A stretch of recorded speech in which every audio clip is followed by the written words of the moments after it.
Descente utérine. Prolapsus utérin. Définition. L'utérus est maintenu en place par les muscles du périnée et par les ligaments qui solidarisent les organes pelviens. Dans des cas graves, l'utérus est barre oblique ou la vessie se déplace vers le bas jusque dans le vagin. La classification du prolapsus utérin se fait en différents stades en fonction de son importance.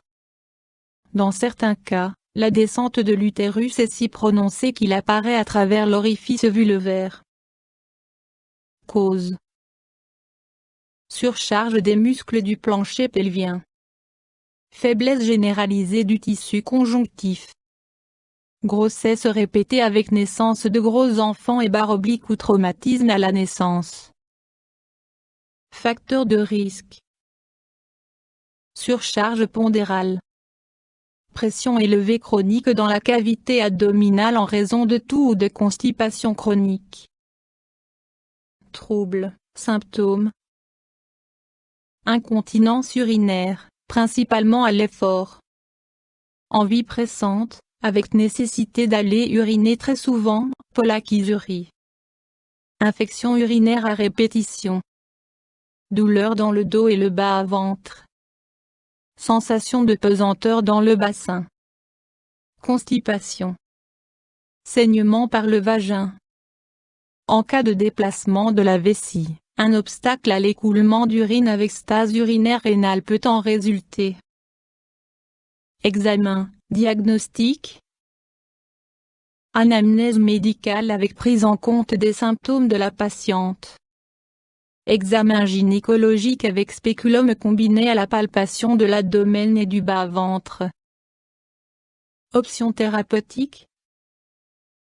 Dans les formes légères, la rééducation périnéale avec exercice spécifique pour les muscles du plancher pelvien permet de prévenir le prolapsus utérin. Un traitement hormonal estrogénique à base de suppositoire ou de crème par voie locale ou de comprimés par voie orale peut s'avérer utile. Chez des patientes âgées, l'ablation de l'utérus peut être envisagée si la qualité de vie de la patiente est diminuée. Une prothèse synthétique antérieure est indiquée pour remplacer les moyens de suspension du col vésical. Une prothèse synthétique postérieure est utilisée pour renforcer la musculature périnéale. Complications possibles.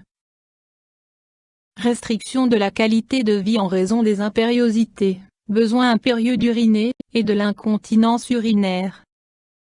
Diminution du plaisir sexuel. Mesures préventives. Correction des facteurs de risque, particulièrement réduction du surpoids. Rééducation périnéale par des exercices spécifiques pour les muscles du plancher pelvien. YouTube Dr Alabé.